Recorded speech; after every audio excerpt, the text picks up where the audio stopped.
आपको लगता होगा कि नशीली चीजें बेची ही क्यों जाती हैं, अगर हानिकारक है तो बैन कर दो। कितना आसान है ये बोलना, लेकिन ये रियल घटना सुनकर आपको पता चल जाएगा कि ऐसा क्यों नहीं हो पाता। 1920 से लेकर 1933 एरा में अमेरिका में वाइन अल्कोहल इसे बनाना, बेचना या कंज्यूम करना इलीगल था, लेकिन ग्रेप जूस पर कोई भी रेस्ट्रिक्शंस नहीं थे। तो वाइन ग्लो करके एक ब्रांड ने एक नया बिजनेस मॉडल स्टार्ट किया, वाइन ग्लो के ग्रेप ब्रिक्स।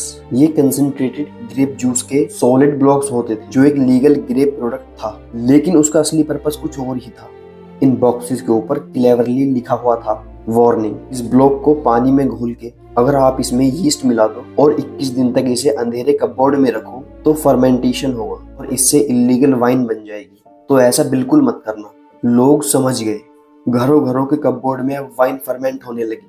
अमेरिका के कोने कोने में अब वाइन बन रही थी, लेकिन लीगल वार्निंग लेबल की आड़ में। जब गवर्नमेंट ने पैटर्न देखा तब उन्होंने पैकेजिंग के ऊपर और स्ट्रिक्ट वार्निंग डालना शुरू किया। लेकिन तब तक ग्रेप जूस, यीस्ट और टाइम, इस पर कैसे बैन लगाओगे? और एक बार लोगों को पता चल गया कि वाइन कैसे बनाई जाती है, तो उनके एक्सपेरिमेंट्स घर पर शुरू हो गए। लोग किशमिश, एप्पल, बेरीज, यहाँ तक कि प्याज से भी एक्सपेरिमेंट करने लगे। बुकलेट्स, पंपलेट्स और अंडरग्राउंड गाइड सर्कुलेट होना शुरू हो गए कि सेफली घर पर वाइन कैसे बनाई जाए। गवर्नमेंट एजेंट्स पागल हो गए कि इसे रोके तो रोके कैसे। 1920 से लेकर 1925 तक लोगों ने खूब मजे लिए, लेकिन 1930 के बाद मार्केट क्रैश होने लगा।